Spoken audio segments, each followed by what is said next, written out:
An archer shoots an arrow in a field. Suppose the equation y equals negative 0.02x squared plus 1.3x plus 8 models the trajectory of the arrow. Assume that x and y represent distances in meters and that x and y are both greater than or equal to 0. A. What is the maximum height the arrow reaches? B.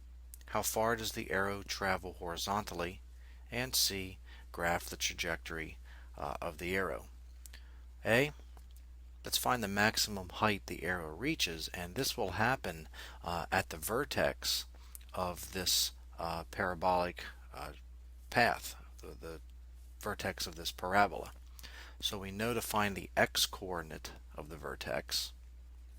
The x-coordinate of the vertex is found by using negative b over 2a. So we'll have negative b.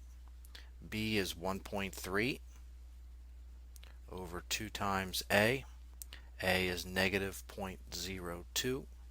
Negative 0.02. And when we take negative 1.3, divide that by 2 times negative 0.02, we get 32.5, 32.5. So again, this is the x-coordinate of the vertex. We will now substitute this value back into the equation to get the corresponding y-coordinate of the vertex. So substituting 32.5 into x into our equation, we get y equals negative 0.02 times x, 32.5, squared, plus 1.3 times x, which is 32.5, and then we'll add 8, and when you do the arithmetic, we get 29.125. 29.125. So again, this is the x-coordinate of the vertex, 32.5, comma, y-coordinate of the vertex, 29.125. So I'm going to write that as a ordered pair. The maximum height would be the y-coordinate of the vertex. So the maximum height reached is 29.125 meters. B. How far does the arrow travel horizontally? And to answer this, we want to know, when does the arrow actually, hit the ground again? And that's going to happen when we let the function equal 0. So we're going to set the function, or the equation, equal to 0. So we'll have negative 0.02x squared plus 1.3x plus 8, and we'll set it to equal to 0, and we'll find out how far horizontally must the arrow travel in order for the vertical distance to equal 0, meaning it's hit the ground. So we're going to go ahead and use the quadratic formula. We have x equals negative b, negative 1.3, plus or minus the square root of b squared, 1.3 squared, minus 4 times a.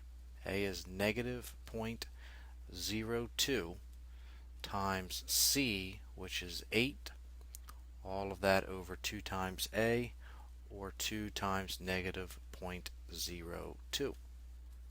Simplifying further, we have negative 1.3 plus or minus the square root of doing the arithmetic, 1.3 squared minus 4 times the value negative 0.02 times 8 gives us the square root of positive 2.33, all of that over negative 0.04.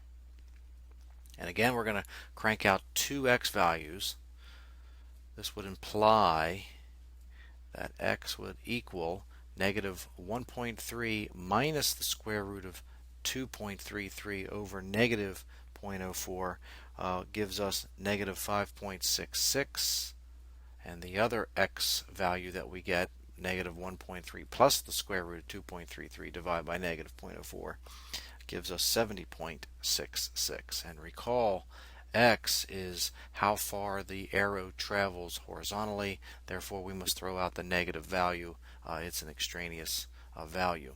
So the x coordinate, the x value of where y equals 0, 70.66. So the arrow travels 70.66 meters horizontally.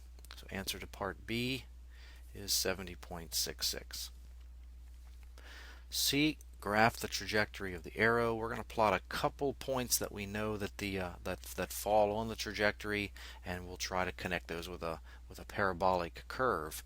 We know at the very beginning, if I let x be 0, meaning the arrow did not travel any distance horizontally, y is at positive 8. So the y-intercept is at 0, positive 8. So we'll just go up a little bit. And then as we travel horizontally, we know that the vertex occurs at 32.5, 29.125. So a little over 30 on the x-axis, not quite 30 on the y.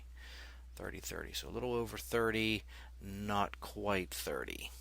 So right about here would be the vertex of our parabola, and we know that it goes out 70 meters, roughly almost 71 meters, and it hits the ground. So a little over 70 is where the arrow would hit the ground. So our parabolic trajectory would look something like that.